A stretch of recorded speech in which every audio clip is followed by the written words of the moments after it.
The last couple of days, we've been talking about this Brandon McManus case.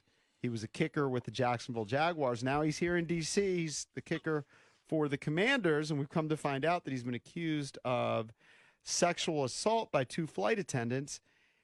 Their attorney joins us right now, Tony Buzbee, lead counsel in the Brandon McManus sexual assault case. Good morning, Tony. How are you? Good morning. Good. How are you doing? Thanks so much for joining us. I was wondering, when you're an attorney and you get a case like this, did the 2 flight attendants approach you together, or did they reach out to you independently? How did you first get on the case? The cases were sent to me by another lawyer, which is pretty typical. Lawyer that I didn't know, but I sat down with them and listened to what they had to say, and like every other case, vetted it, found out if they had witnesses, et cetera, and decided to accept the referral. So for people that don't necessarily know, because believe it or not, it hasn't gotten a lot of press run, which, unlike the Deshaun case, which just kind of like captured the whole country and people kind of seemed aware of that. This is a situation where, I don't know if you want me to describe it or do you want to describe it, where 2 flight attendants are accusing Brandon of, I guess, maybe drinking, acting inappropriately, to the point where maybe he groped her, showed that he was excited type of thing, maybe tried to kiss her, those kinds of things. Completely inappropriate, obviously, if it actually happened. Was it a party atmosphere, or was he the only guy that was getting out of hand, according to your clients? Well, a few things there. One of the things you guys probably know, we be very careful about going beyond what's in our public filing. But, fair. We tried to put as much detail in there as possible, because every time we file a case like this, and understand that, this is not my primary line of business, filing sexual assault cases. But when I do agree to take one on, you got half the people who hate me, the other half who hate the clients, and half of the people, if there's another half out there that no matter what the athlete does, is never going to believe he did anything wrong. Right. And which is fine. I mean, that's why fans are fanatics, right? And God bless them for that. But in this particular instance, I was not very familiar with transatlantic flights, with the way the athletes are transported. But what I came to learn was that alcohol is you just are simply not supposed to have alcohol on those flights. Mm-hmm. And I came to learn that athletes actually bring out their own alcohol on the flights. And one of the allegations in this case, according to my clients and other witnesses, is that Mr. McManus brought his own alcohol. And the flight attendants who did participate in the revelry ultimately were terminated. You should know that. The ones that didn't, that is my clients who alleged that they were assaulted, were on the flight back, were put on the upper deck of the plane away from Mr. McManus and others. So there's a lot more to this than people know, and all that'll play itself out in the court process in Florida. But as far as the PR aspect of this and what the public knows or doesn't know, we filed this case on a Friday evening for a reason, because we weren't looking for any of that.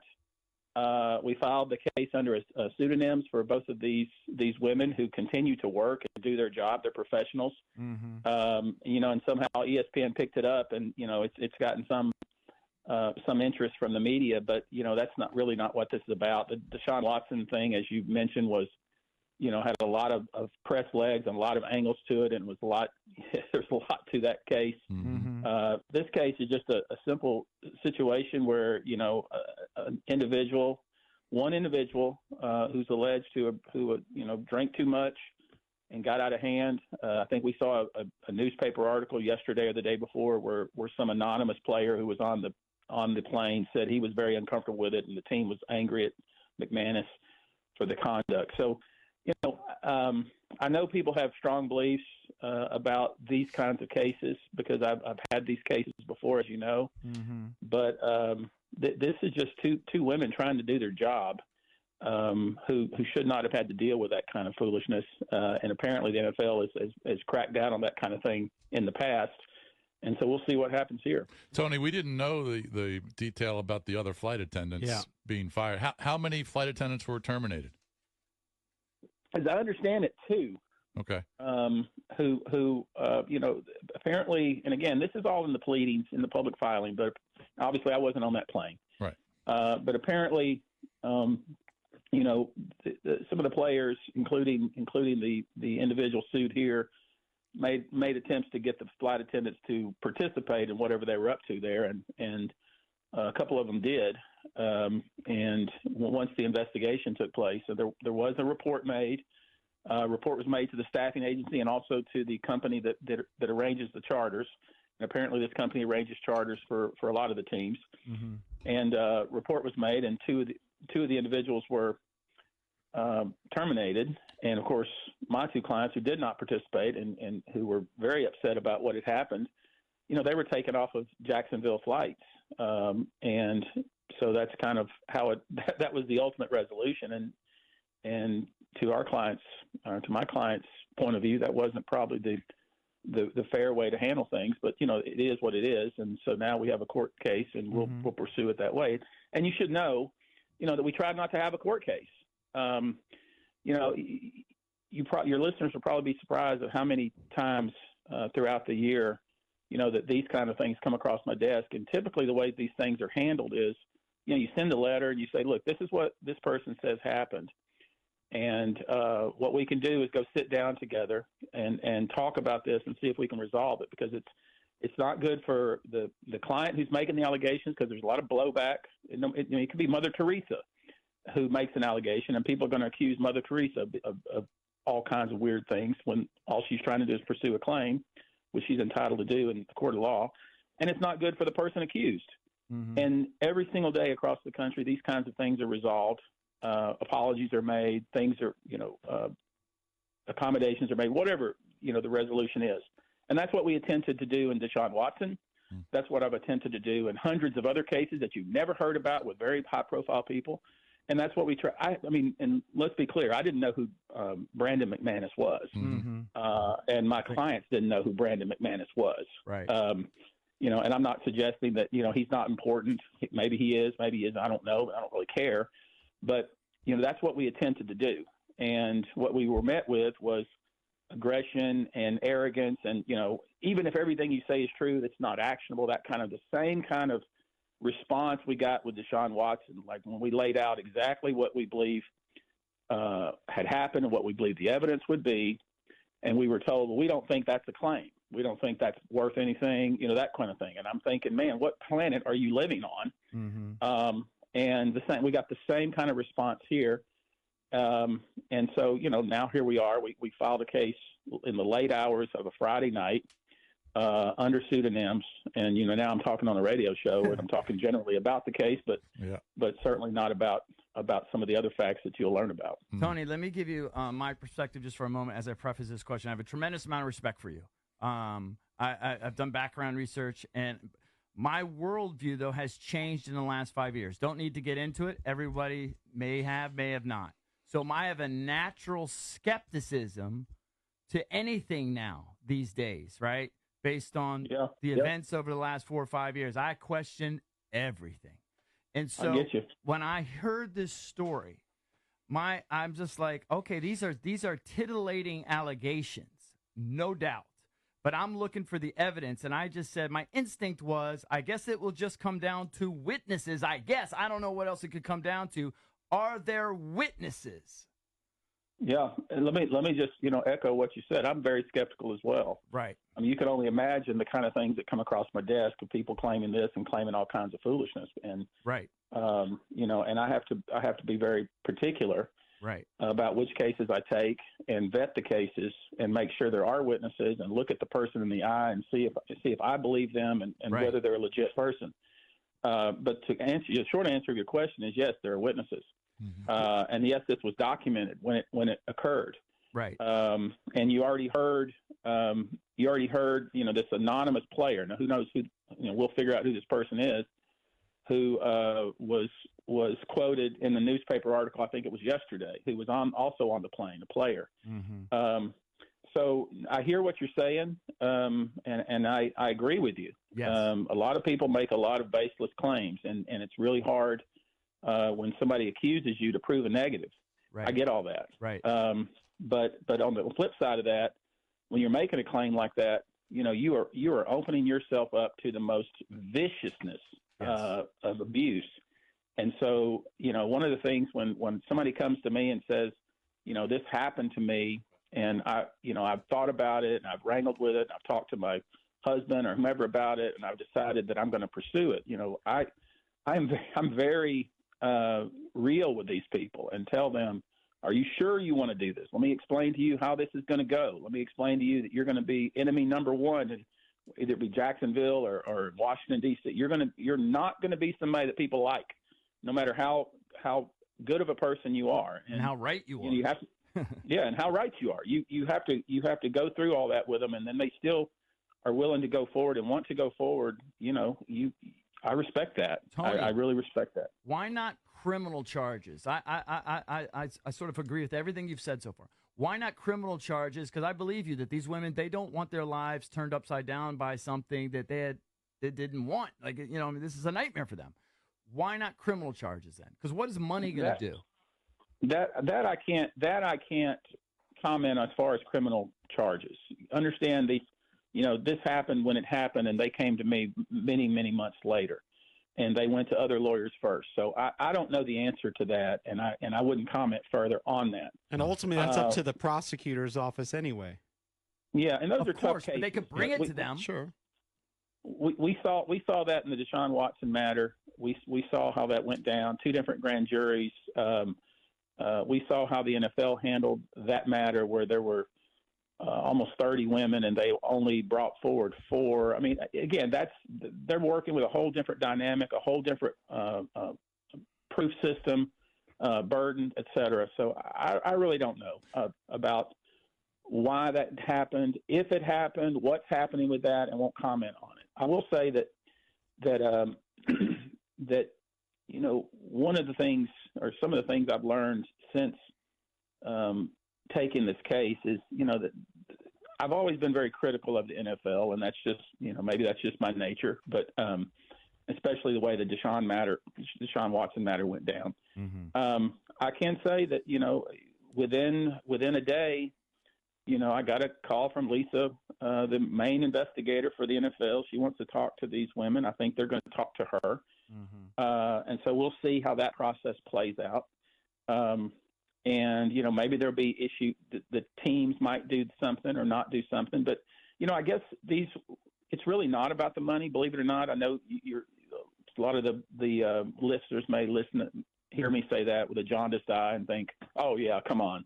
But the truth is, when somebody's done something to you like that, that's a violation, you want some sort of accountability and somebody to take responsibility for that. And I think that's really what this is, because to put themselves through something like this, it's got to be more than just about just money. They have a job, they have a good living, right. So I think it's more than that. The flight attendants who got terminated probably wish things turned out a little different. Tony, I don't even know if you can answer this, but is there video evidence? Did one of your clients record it on their phone? No, I don't have any. Now, okay. Maybe we'll find some. Let's not forget, this is a double-decker airplane. A lot of people are on it. As I understand it, typically, the coaches and the coaching staff, they go upstairs where it's quieter. And there's some of the players that want to party, I suppose. I don't know. I do know for a fact that the flight attendants had very clear instructions, about alcohol, and there was not supposed to be alcohol even on the plane.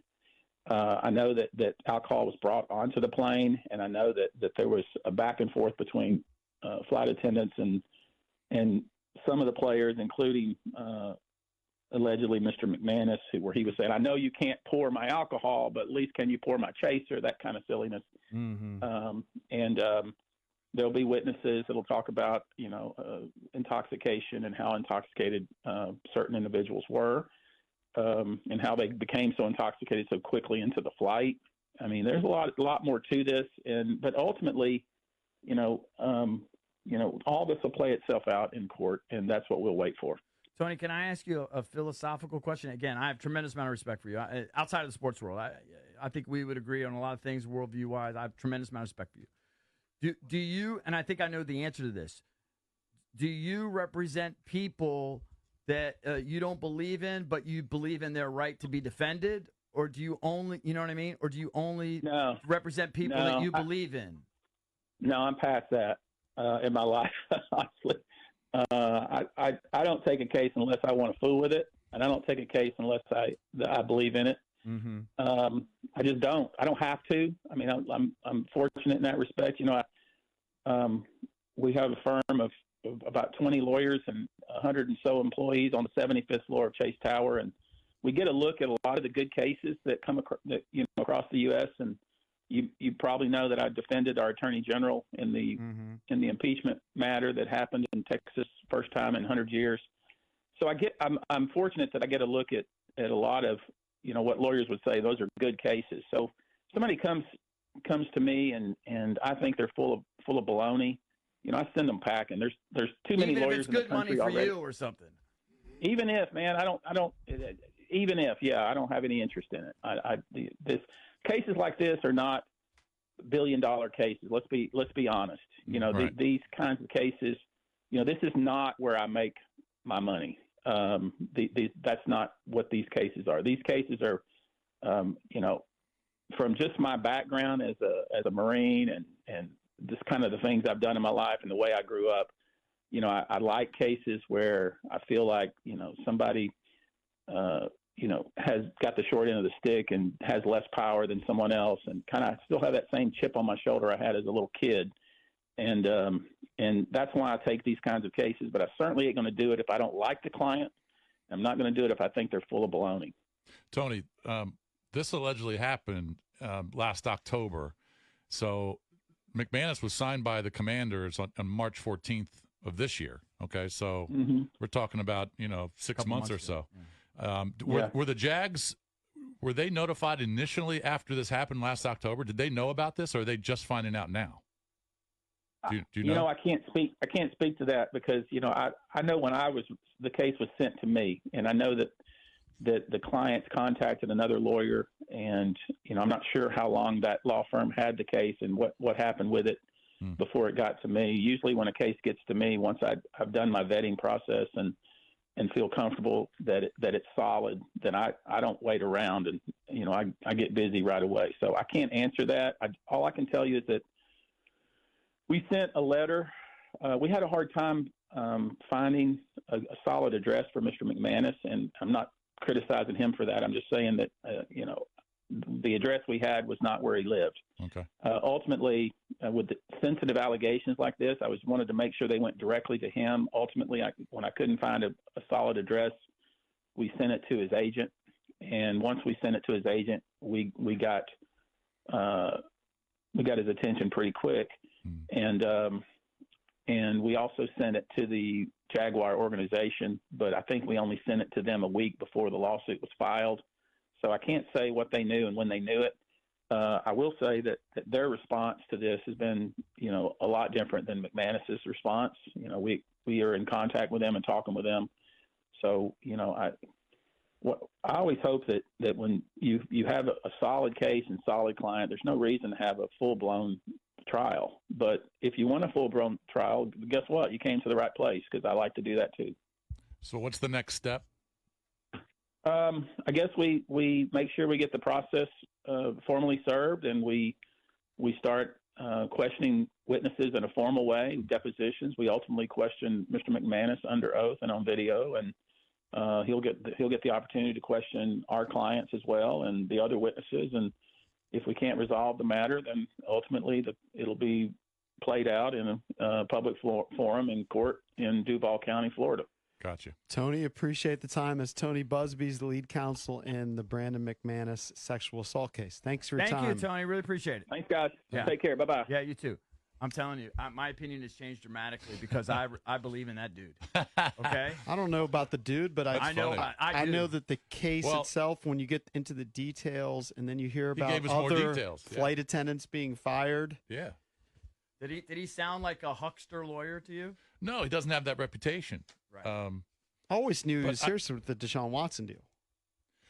Yeah, I mean, I knew he had a big name. I just when I heard about the case, and I said this, when it first came out, it just when two women, and I know women accuse people of doing things, and that hasn't happened. I get that, but when two women accuse one person of doing something in a kind of a small area like that, you're going to have multiple witnesses. Right. So that's what it's going to come down to. Well, that's going to have to come out with it. Because I do agree. And of in course, McManus' defense, so far there's no evidence. And obviously, just allegations. Well, we do know there was a party on the plane because people lost their jobs. Yeah. So we do know that. Yeah. But that doesn't mean anybody groped anybody.